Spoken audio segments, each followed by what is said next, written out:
Okay. Good afternoon, everybody. This is Joy Lingerie, and you're listening to Matured Musicians Group. I have our guest, Roger Williamson, with us. He is a local musician and a good one at that. And before we get started, I do want to introduce our sponsor, Luscious Moss Studio, that's owned and operated by Chad Quist out of Edgewood, Washington. And you can also watch this by going to interview with Roger Williamson on YouTube. Chad has a very creative and collaborative environment set up for drummers and guitarists, but he also does other things. He does produce music there. And if you have any needs or would like to speak with Chad about your needs, you can reach him on Facebook at either Luscious Moss Studio or Chad Chris in Edwards, Washington. So with that, I guess we're ready to start, Roger. Okay. All right. So how did you start playing? How old were you when you first started playing? And when did you start, and what instrument were you using? Well, I started out with the guitar, and I actually borrowed one from my older cousin to get started.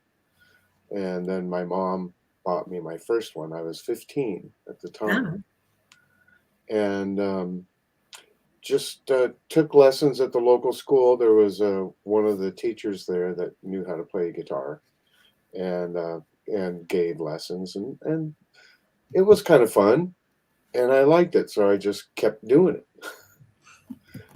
what And kind was it? Is it acoustic or electric? the first one was acoustic, and then my mom bought me an electric guitar. It was probably, I think she paid $25 for a Oh my little gosh. guitar and an amplifier. It was a Norma guitar, which I found out later on in life, all of those were made by the Taisco uh, Oh, company in Japan. ah. And, um, it was pretty basic, and that's the way I played was pretty basic. Gotcha. We do have a listener. If you look up on our message here, please list your name. We cannot see your name when you log in. So if you let us know who you are, we can address it. But anyway, the person is saying, hello, Roger. Well, hello. Please identify yourself. So when you first started playing and you got that guitar, it was about 15 years old. What kind of music were you playing? Well, I liked rock and roll. At that time, I was also introduced to the Allman Brothers, Ah, yes. and their music that just knocked me out. The first album I heard from them was their Live at the Fillmore album, and then after that, I bought the other two that they had out as well. Um, Big fan of Dwayne Allman and the way he played, and at the time I Excuse me. was living in Eastern Washington, a little town called Thorpe, Yeah. right near Ellensburg, which is where I ended up going to high school there. And it seems like everybody who went there played some sort of an instrument, a guitar, and they were all singers, and it was just a great atmosphere to grow up in and to learn in, because there were so many good musicians over there at the time, that being a college town and everything, that there was, a lot of people there that were good players, and surprisingly willing to share their craft with Yeah. us young kids.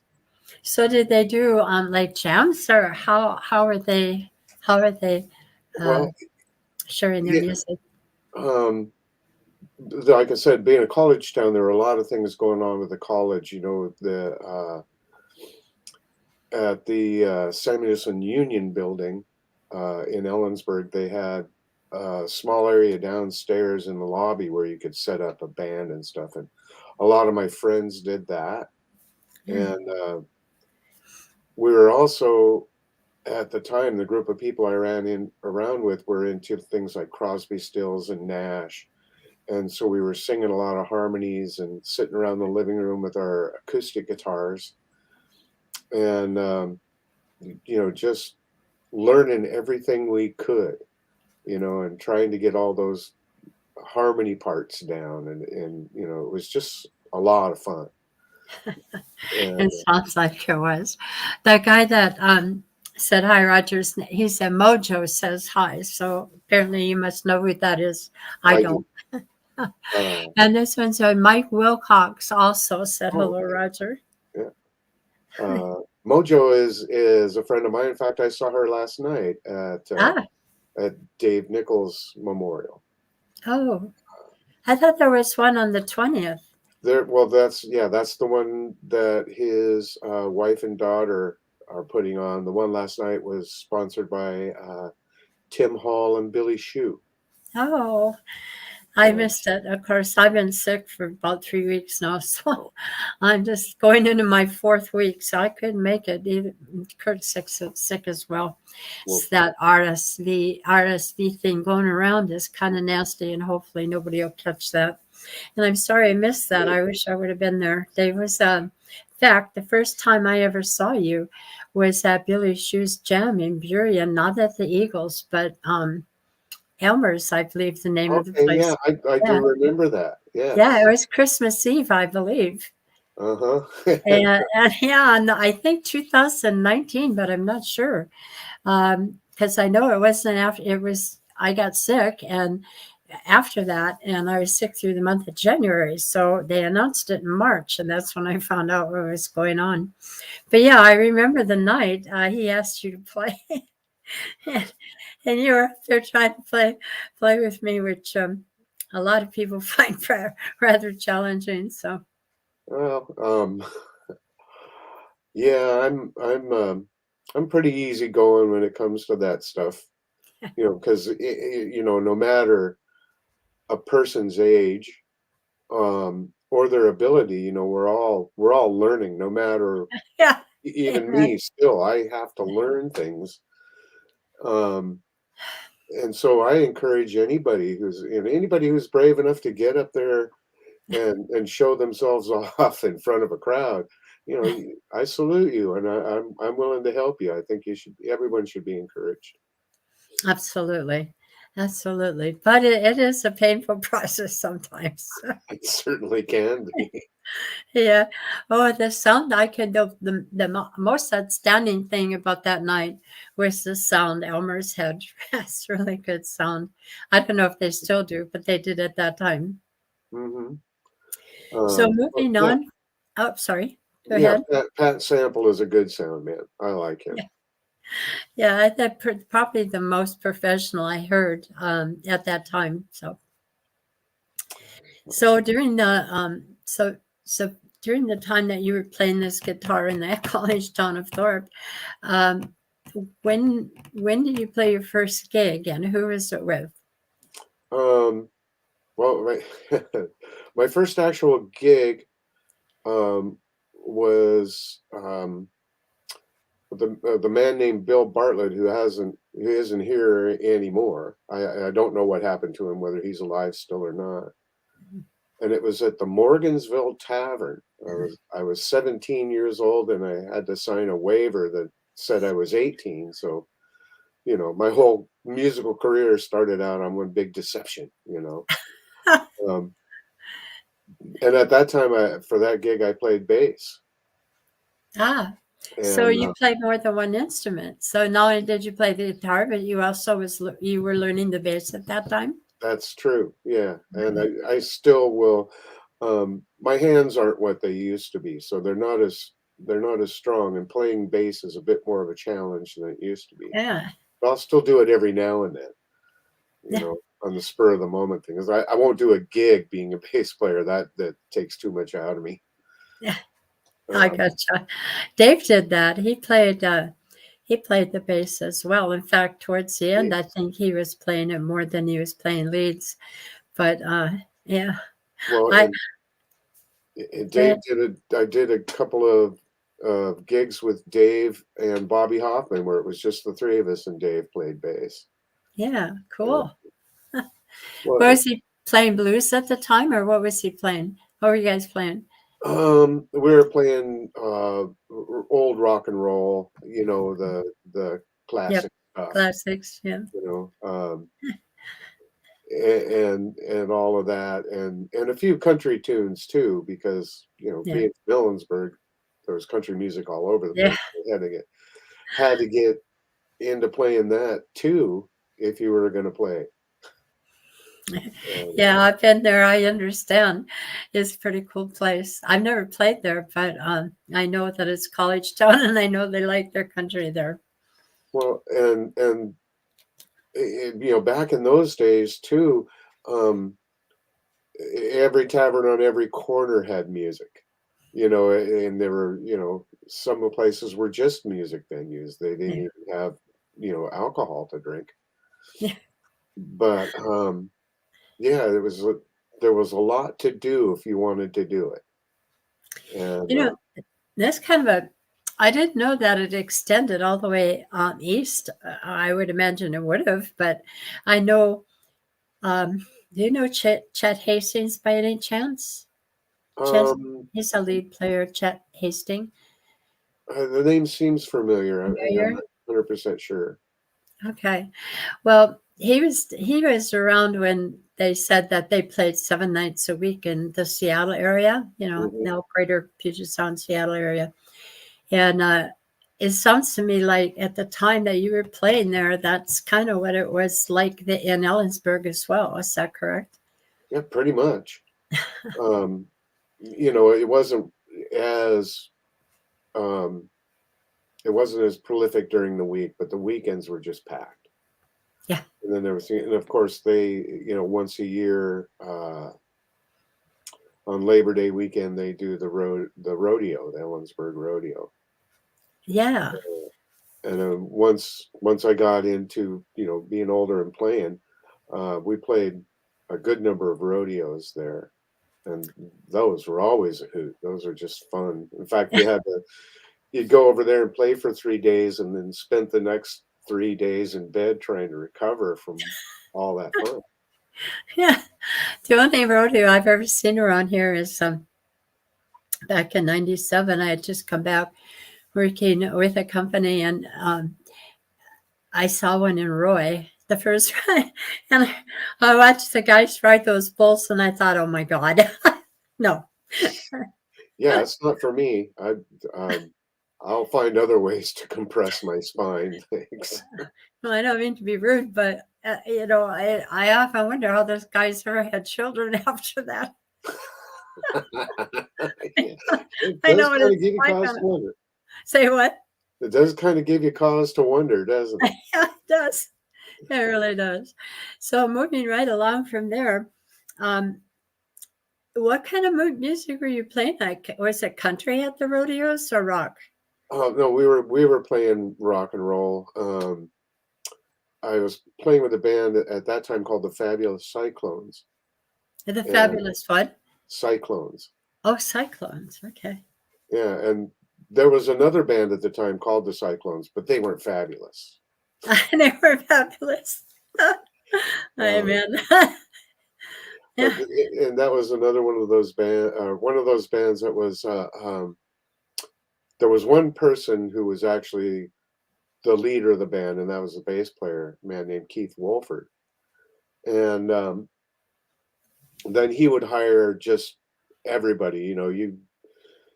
You'd see him. The only thing that was consistent was the lineup. He'd have two guitars, bass, drums, and a saxophone.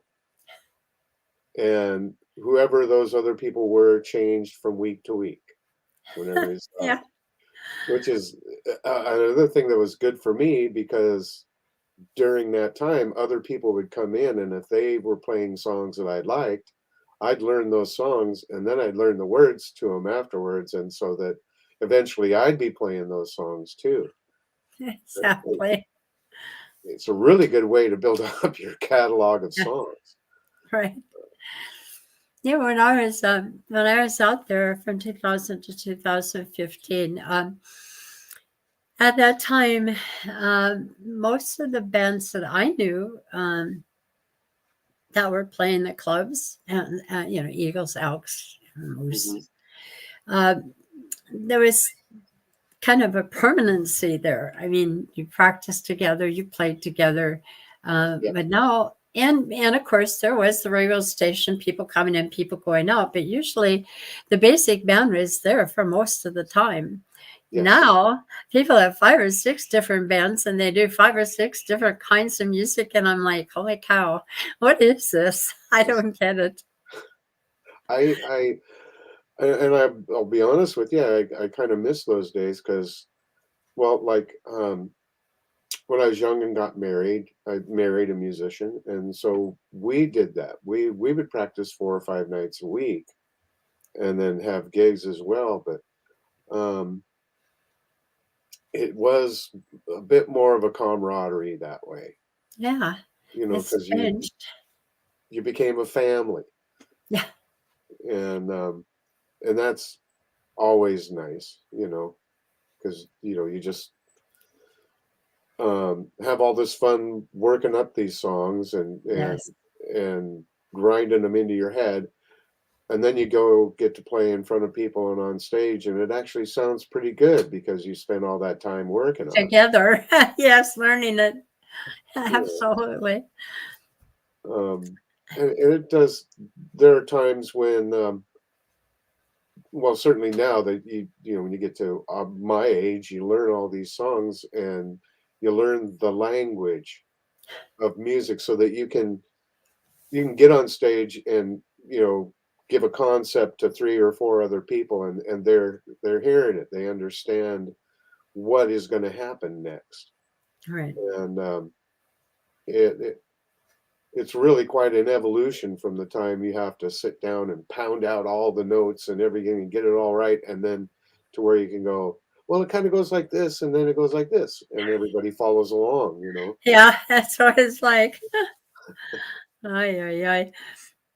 So when if you could play in it, somebody asked me this last week. I got interviewed last week by Raymond Hayden and Chris Alexander. I don't know if you know them. I know Ray. Yeah. Yeah, I had never intended to do that, but I had been asked, so I said, "Oh, all right." But anyway, one of the questions they asked me that I kind of liked, I like to put everybody on the spot with, was if today you could play with any band in the whole world and any genre of music, who would you want to play with? Yeah, that's a tough one. Um, Yeah. but really though, not that tough. I would want to play with the Allman Brothers band Yeah. because they were just my favorite, and um, I still play their albums sometimes when Right. because they were just so good. Right. And having two Absolutely. drummers was kind of fun for me. I like that too. And Yeah.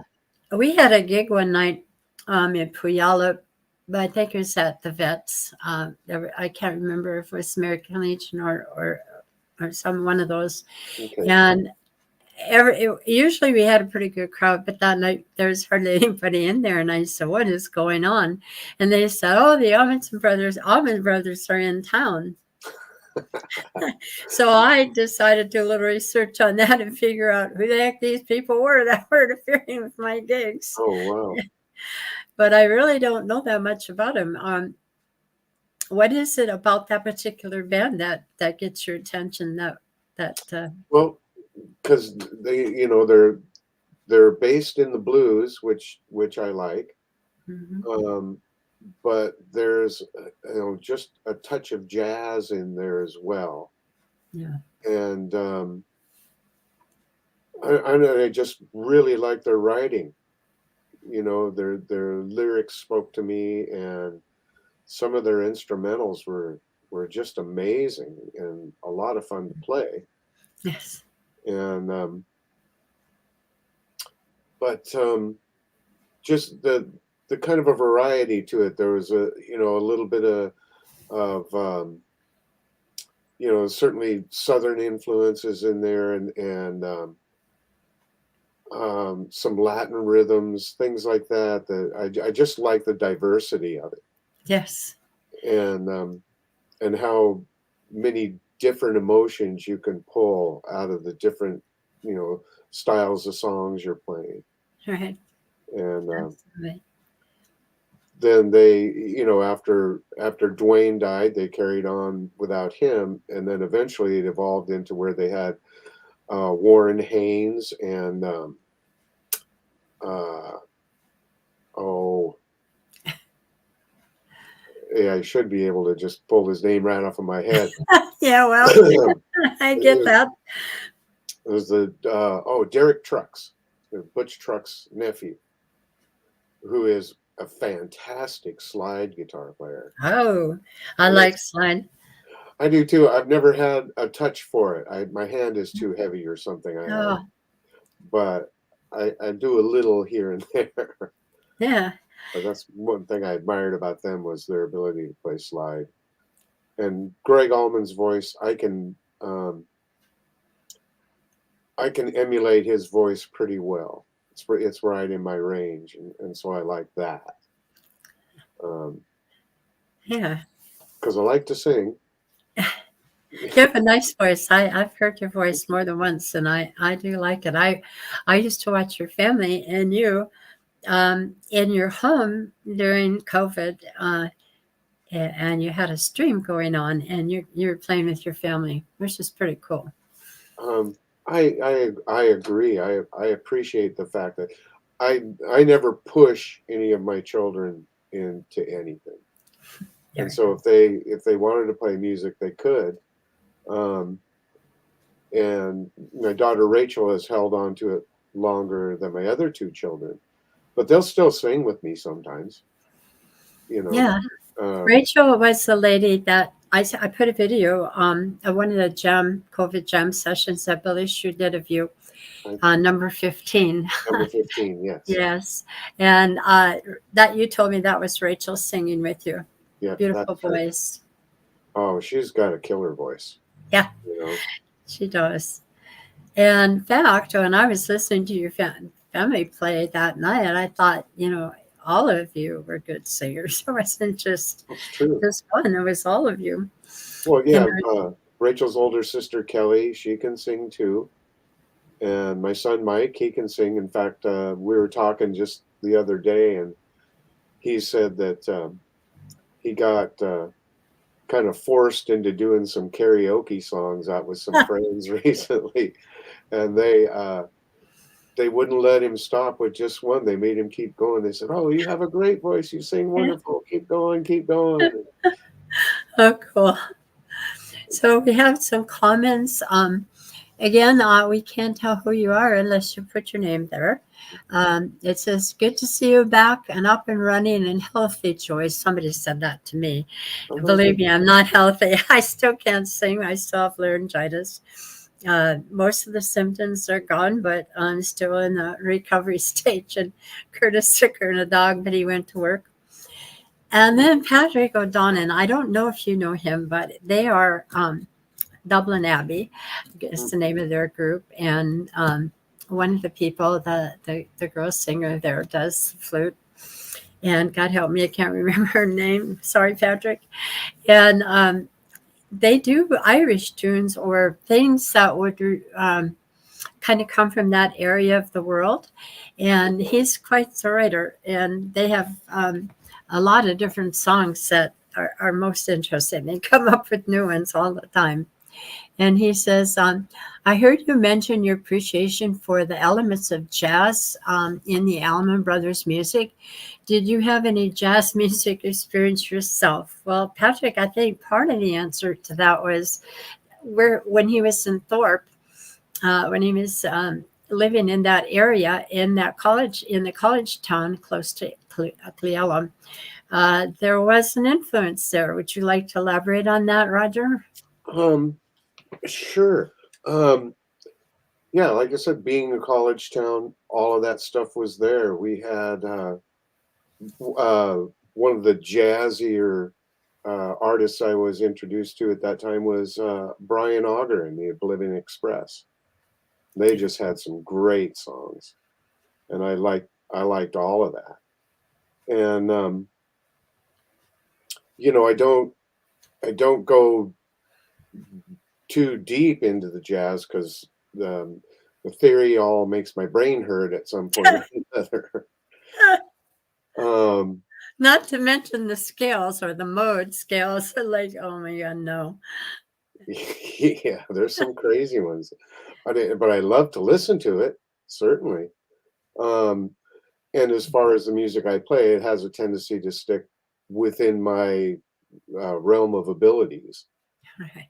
And We- but I really liked a lot of the things I was hearing back then, and of the different artists. I'm back to being old again, and they don't all just pop up in my head like they used to. Oh, I Uh, get that. Yeah. uh, Well, it's a good thing and a bad thing, and I don't know. Sometimes it's a good thing. It's not. yeah, I figure it's kind of a good thing. It's not just being old. It's that, when you get to this age, you've accumulated a lot of information inside your brain, and you kind of got to filter through some of the more recent things to get to the things in the back. I visualize that little thing turning when people say, I don't remember the name. I see that little Yeah, thing little, in the computer thinking. yeah, on the Even apple, it's a computers little do rainbow wheel, and the other one's little it. dots to Yeah, go around. exactly. Yeah. So yeah, I hope that answers your question, Patrick. Let me know if it does and you have anything further. But that's a segue into COVID. Like I said, I saw what you were doing with Billy during that time. Would you like to explain that video a little bit about? I think it was Dawson's that Yes. he was doing it in, Yeah. and you were giving me the background of what was going on there because everything was locked down. Yeah, and he did it with a number of the different musicians from around the area. He did me, he did Dave Nichols, he did Yes, Mark Riley. Um, I know him. uh, oh, he'd be a good one to interview, Mark Riley, because he's been around the area for quite a while as well. Mark Riley. Yeah, and played with some great people, and because he's great. But um, Billy got a hold of me and he said, we can't do the jams. Nobody was hardly working at all or anything. And again, there was at this point there's no money involved because you there's nobody to sell drinks to or anything. Um, and so he said, well, we just want to get together and play again. We want to do some songs with other people because we'd all been home. Right. None of us have been going anywhere. And so that actually helped a lot. It really felt good that night. On the first night we did it, um, even though there was nobody in the house except for the people that were actually with Right. the band, and it was an empty room. It just felt good to play with other people again, and to play some songs All right. through a Did piano. you did you have any trouble remembering the words? No, I'm very fortunate that way. I have glitches here and there, but words stay in my head very well. Good. And Great. like I said, I'm very fortunate for that. One of the questions I haven't asked you yet, and I don't even know, is if you are a songwriter as well. As a matter of fact, I have written some songs. All right. I put out a CD in 2004, and uh, it has 8 original songs on it. And sometimes I will, pull them out of the hat when I'm playing live as well, because they're simple enough that Yeah. I can People explain can them pick to it up. people and we can do Yeah. them. Oh, that's cool. What's the name of the album? It's called Pearl. Pearl. Um, I Okay. named it after my mother. Oh. In fact, the title song is a song I wrote to my mother for her 80th birthday. Oh, that's Yeah, sweet. yeah, Oh, she was a good kid.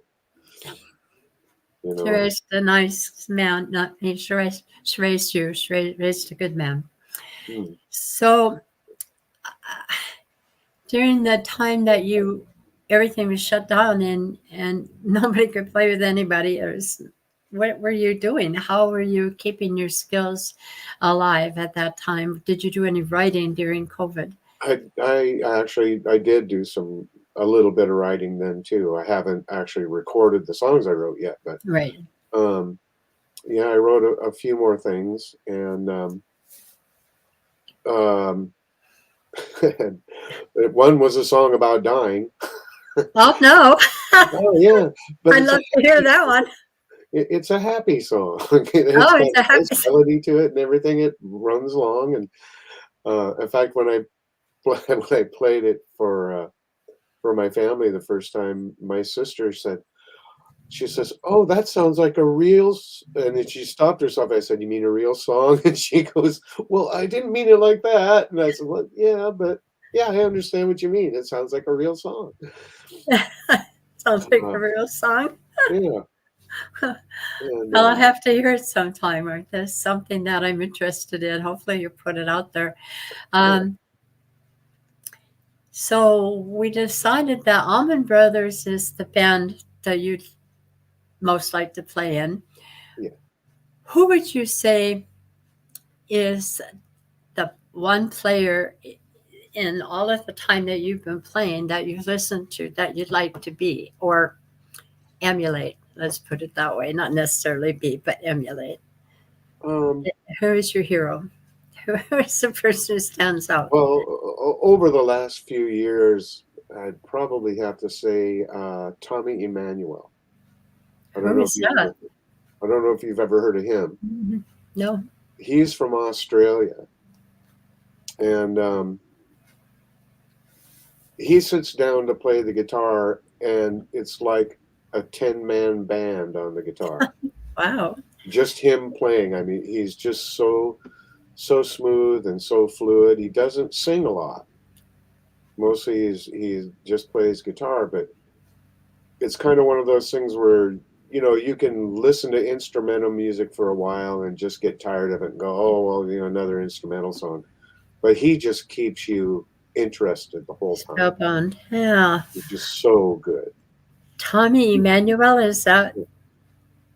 I'm going to Um, have to look that one up. yeah, just like it sounds, Tommy, Tommy, and then Emmanuel, Emm. Well, I'll find Um, him. yeah, an amazing artist, and someone who like I said, I always enjoy listening to him, and he collaborates with other people from time to time too, and plays. And he does a lot of um, well, guitar music. Um, he does classical gas, um, and I just really, Excuse if me. I could play that good, I would. I hear that. Uh, so when we kind of left where you went from Thorpe, we kind of left that open, and I need to know for my own personal Well, satisfaction what happened after Thorpe. I mean, where well, did you go from there? I mean, we know we were already past COVID stuff, but yeah. I'd like to go back to that because I don't know where you went from there. Well, when I was 17, it was like I said, going to Ellensburg High Yeah. School, living in Thorpe. Yes. Um, my parents had eight kids, four boys, four girls. So by the time I got to be a teenager, my father was flat tired of dealing with teenagers, and I'm Yeah. certainly was not the easiest one to deal with to begin. But he sent me back over. They sent me back over here to live with my sister, and so I was back over here going to school in Sumner, and then got to know the local musicians around here slowly but surely. And as I was turning 21, that's when I, found out about jam nights Ah, and open mics. yes. And then I went, um, I had gone into a head shop to buy a pipe, and they had a notice up on the wall about people wanting to play music together. And so I talked to the person that wrote the note, and he called me a couple of months later and said that, well, um, we got this woman that we're or girl that we're playing with. We're going to go jam at her house, and um, so I went up there, and that's when I met my future Right. wife. And there was all of these people in the room, and out of all these people, her and I were the ones that actually wanted to work on something. Okay, let's just not just jam out a bunch of noise. Let's actually have some structure to this, which I certainly took notice of. And then um, don't remember exactly how long it was after that that and I'm not sure whether I contacted her or she contacted me. I can't remember, but we got together and started um, working out songs. And then from working out songs to working out a bunch of songs to having enough to go do some gigs. Yes. And that's what we started doing. And we had a band called Coda, CODA. And we actually started working and having some gigs. And then um, she wanted she wanted a family. She didn't want to go try to be a rock and roller and a star and all that. She's no, we have to have a family. And so then we started having kids, and I went to work for Boeing, and not long after I went to work for Boeing, she got in a car wreck, Oh, and no. a life altering one. And for the next 6 years, every 4 months, she was going in for major surgery, and that impacted everything, including the music. So that kind of took a back seat for a while, and we got up. Eventually, she ended up getting her leg amputated, but then got to where she was recovering again. There weren't all the surgeries and everything else, and we could start playing again. And you know, we played in different bands, and then she went off to do her own thing. But then eventually we got back together into a band called Atlantis that was doing all. Um, I I always described it as a cheesy '80s band. So we did What? Oh, what? a cheesy '80s band. Cheesy 80s. Yeah, we were doing Fleetwood Mac, Yeah. um, Journey songs, and the other guitar player, a guy named Donnie Bostwick, was from a local band called Freeway Jam that was pretty big in this area back in the '80s, It is. and he was there. Dan Kopp, the bass player, he was in it, and Bill Palmentier was one drummer. He's another good area musician who has passed on. Mm. Always liked Bill, miss him too. Yeah. Yeah. But we started playing casinos and actually making some money. Wow. It Great. was fun. It was a hoot. Yeah, I'll bet. There was kind of the frosting on the cake, so to speak. Yeah, it's nice to get paid. So You know, how many children do you? I'm not sure because I couldn't keep track of them. I think there were smaller children too that were at those streams. oh, Probably yeah, your grandchildren. I'm not yeah, sure. those would be grandchildren. Yes, Yeah. So how yes. many children do you actually have, and how many of each? I mean, I don't usually ask this, but in your case, I do because you're musicians too. Well, I have three children. My son Okay. Mike, Okay. then my next daughter is Kelly, and then Rachel, the youngest. Rachel. It is Kelly. Yeah, I know Kelly sings because I heard her, so I know this. Yeah. She sings. Well, she played cello in high school, Ah, and I I know she has a cello again, and so I imagine every now and then she plays. She's pretty busy these days raising her kids, and she also does crafts like Yeah. making ceramics, Right. and she does travel mugs and things like that. Right. She's pretty artistic and very good at it. Um, I appreciate that my kids are good at what they do. Creative. They're Yes. better than me. Ah, I don't know about that, but you're the one who taught them. Here's your example. I'm usually a bad example, but every Oh, now and then insight comes through. oh. So, do you have a studio where you're at? I see a lot of things up on the wall there. Is that Um, your, I do crafty stuff as well. I do some ah, carvings and stuff. But in the last couple of years, my hands have gone south. The arthritis is starting to mm, show up a little more, and so I'm doing less artistic stuff. yeah.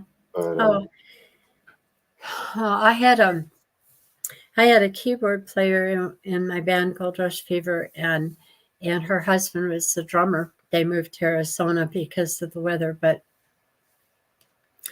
she used to play the keyboard. She was really good, but her hands are so bad now that she can't play the keyboard any longer. But she can play the ukulele, so she's picking yay! around in that.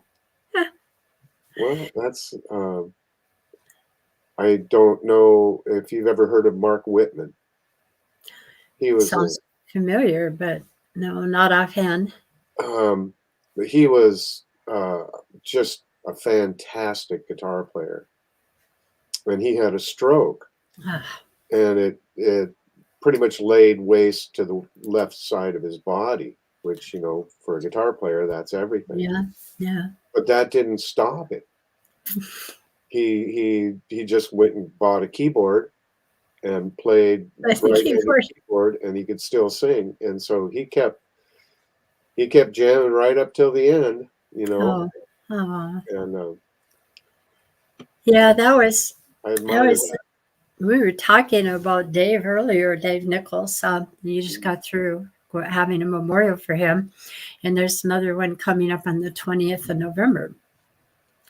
And I noticed he had played lead for me for a little while until he got mad at one of my players.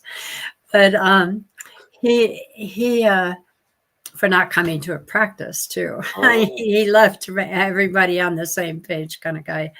But yeah, I noticed after he played lead for me this last time, he's been playing bass a lot. So lead was, not only did he not play lead that much, but he also played electric when he did. And of course, my gig was acoustic. And mhm. I know his fingers had to have hurt after that, but he never said anything. But yeah, it seems to be the kind of thing that if you're a musician, you start either adapting or quitting, one of the two. And so far, I don't know any that quit.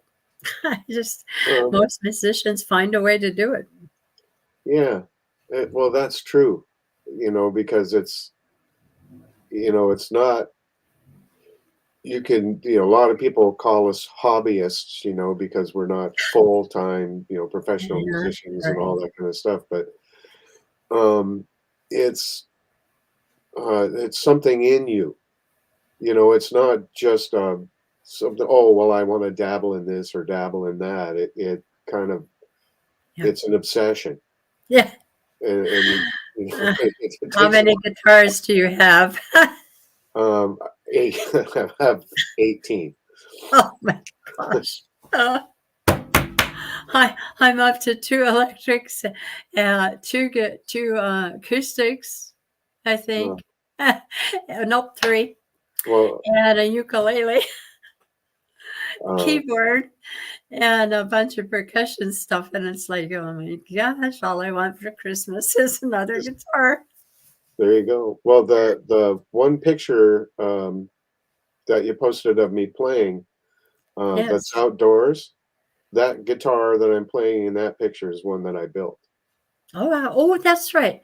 Yeah. Somebody said that. Somebody made a comment on one of the things I put out there, and they were talking about that you do build guitars. So tell me a little bit more about that because I didn't know that. Well, that started up a long time ago with a friend of mine, Mike Scansey.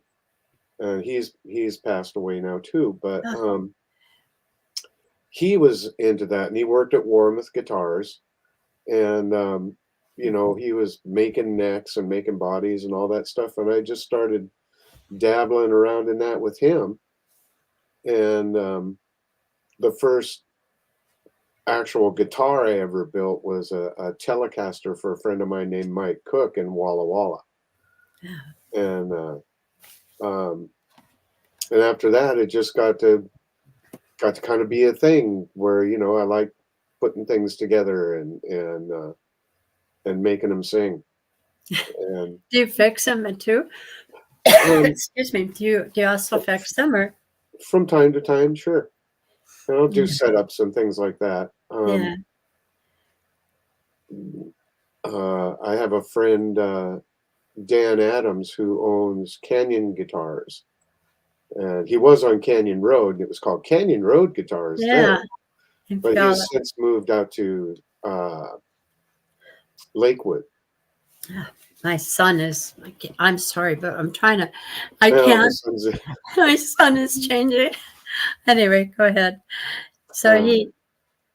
yeah, and he has Canyon Guitars out.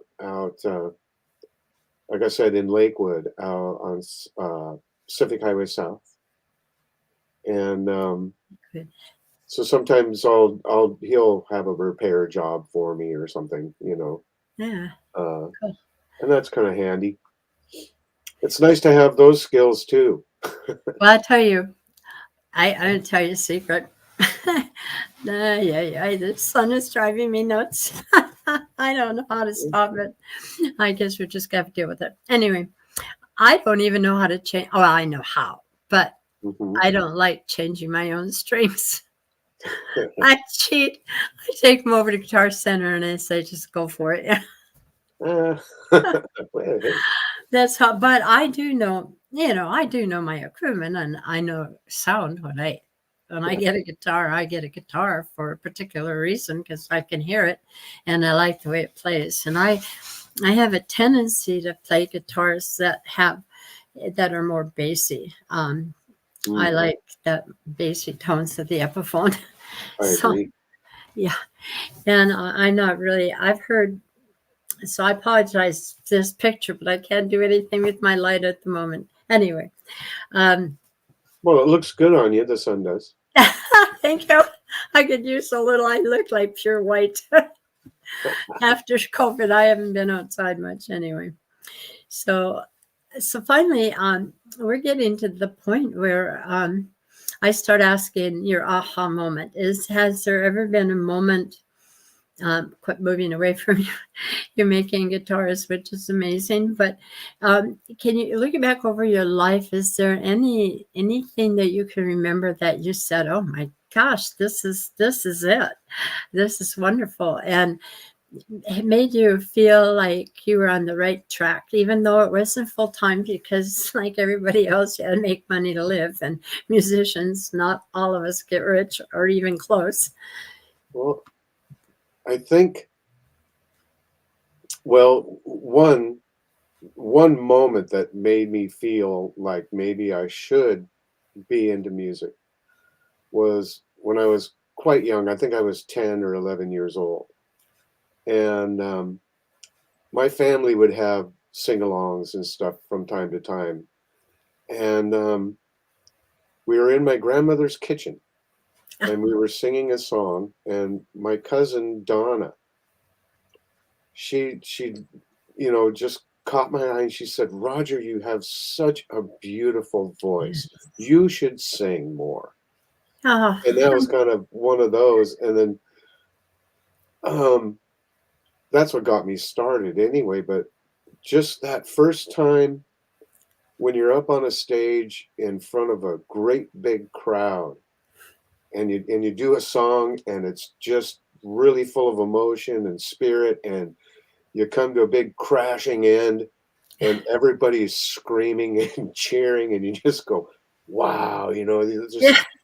you don't get a better feeling than that when you're standing there and you just did something, and all these people are cheering for you. That you Oh, can't be right. untouched during that moment. That's going to get to you. And I don't exactly Absolutely. remember which time it was because there's been a couple Right. since then. That's the hook. Yeah, that's like, oh, That's a you hook got for to all of do. us. Yeah, exactly. Absolutely. So what have you, we had about 10 minutes here, and I'm looking toward the future. What have you got on the back burner that you're going to be projecting, and what kinds of things do you have coming up where we might be able to catch you and hear you Well, play? every every Thursday night I'm at Dawson's with the Billy Barner crew, and Ah, we run a jam. are you playing with him on Thursday nights? Yes, yeah. Oh, I didn't know that. I took over for Doug Kearney. What's that? Originally, a gentleman named Doug Kearney was Hmm. their original guitar player. Oh, Another really? excellent slide guitar player. He's Oh, really good. oh yeah. He's Oh, he's played with some some fairly big names and stuff. He was in Lily Wild's band for a while, uh, uh, and he also plays now with King Combo, which is with Billy Barner as well. really? And Billy Barner. That sounds so familiar. well, he's a drummer. He's been around longer than me because he's older than me. But I've known him since back in the Ellensburg days, Hmm. and a good drummer. They call him Billy the Pocket. The Pocket? Yeah, because he's always in the pocket. I probably saw him at one of Billy's jams because that name sounds so familiar, but I can't, there are certain jams I can't go to.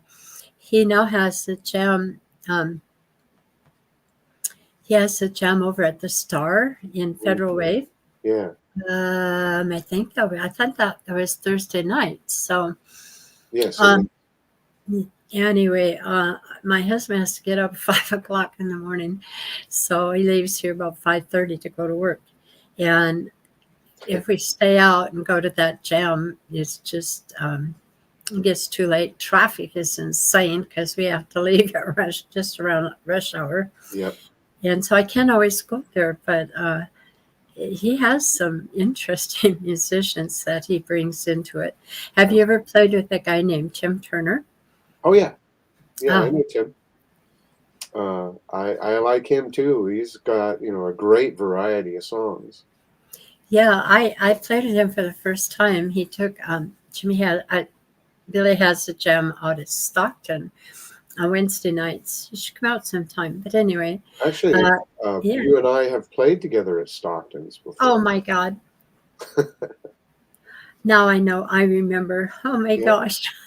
God only knows what I sounded like that night. But Oh, well, that uh, was the night your husband brought the PA that night. yeah. Oh, for heaven's sakes. I was his When guest last week out at Stockton's. Oh, really? Yeah. I've been sick. I've been so sick. I just and people were saying I look good, but you know what? I don't. Makeup does wonders. But yeah, I won't be able to go out there this week either. But anyway, I I cannot get over this laryngitis. But Oh, anyway, the first time that I played with Tim Turner, um, it was kind of a treat because I had a neighbor here. He's still here, Len Shaw, and I had given. I brought a band in called the Shortcuts to play here at our court, and they went into the clubhouse and played for about 3 hours, and the people here were just ecstatic. And he said, "Well, come on with me. I've got a band you need to hear." And of course, it was Tim Turner's band. oh, So when went out to Stockton and Tim was there, I got my first opportunity to play with him, and it was kind of a treat. yeah. He's always fun. Yeah. Anyway, He, yeah, that Billy, he's got the more. I hang around where he plays, the more people I meet, and obviously that's where I met you. So Yeah. Well, and Billy gets along with people, and he runs a pretty good jam. yeah, You know, I've always felt comfortable at his gigs, so yeah, I've always enjoyed it. And I yeah. like it when he calls. Did I say that? Did I say something to you that night? I thought we talked. I thought we said hello or something. Do you Oh remember? yeah, well, I sat and talked with you and your husband for a bit, Yeah, and I thought so because oh my gosh, I forgot that. Talk about forgetting things. So and my anyway, son was there that night too. who? My son Michael was there that night too, No, and I I don't don't. know if I introduced him to you, but I did to Billy, Hmm. and You be out there again. He'll bring you back. We'll get a chance to see each other again. So sure. what are you doing now between now and well, what do you see in your future? I just asked that, and I got Well, off my belly shoes, Jim. I'm sorry. well, I Things like to coming in. do every now and then. I do acoustic gigs with Rachel, and we've got one coming up December 2nd at I think it was December 2nd. All right. Um, yeah, December 2nd at Black Angus in Puyallup. Ah, yeah. Just, it's up on South Hill. Oh, okay. I know where it is. Yeah. Yeah, and Yeah, there's one in Linwood too, so I get them confused, or at least there was. I don't know if there's somebody. also one in Federal Way. So Oh, I've never been to uh, that one. yeah, and they actually have bands that play there. The one Oh, in Puyallup's a bit small. You can just like duets and things and get in yeah, there. yeah. Um, Playing with Mark Hurwitz and Jim Creek in December at Gig Harbor Eagles. Oh, we played there. They're fun.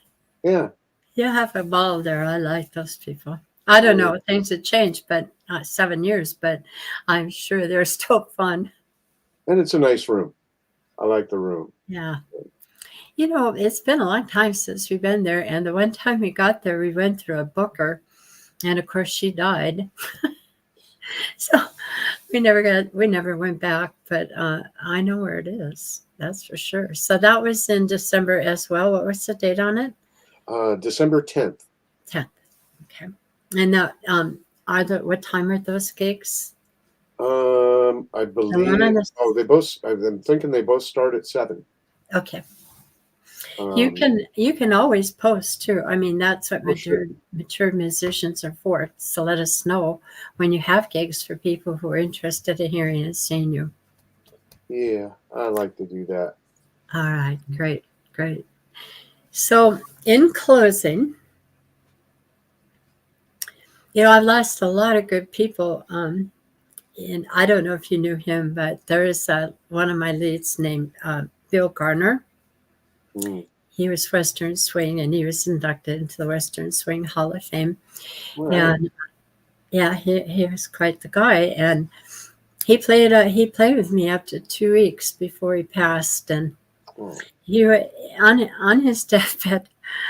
I mean, this guy was phenomenal. But he had broken his back by being T-boned in a car accident, and that man could still move around. I swear to God, he was an inspiration. But he did pass, and 2 weeks before we went to the hospital and talked to him, and he was explaining jazz to me and the mode, and how jazz is different from what we were doing and so forth. And anyway, he did move on to the big band up in the sky. mm. And it seems like that is something that's happening now that we're getting a little older, and a lot of good players in this area are being called up to the big band in the sky. Yeah. So if you were if you're not, you're very healthy, but if you were in your last times on this earth, what are some of the things, music included, that you were the most grateful for in your life, that you feel have enriched you? throughout your years, and you're going to miss just a little. Basically, just the camaraderie of good musicians, and how, Yes. when you get going into a groove, Yes. um, all the other issues that you may have with the world or Go family away. or anything else, they're all just gone, because the song is what you are right then. That's You are a part of the song, and you get to bathe in that. And I appreciate every second I get to feel like that.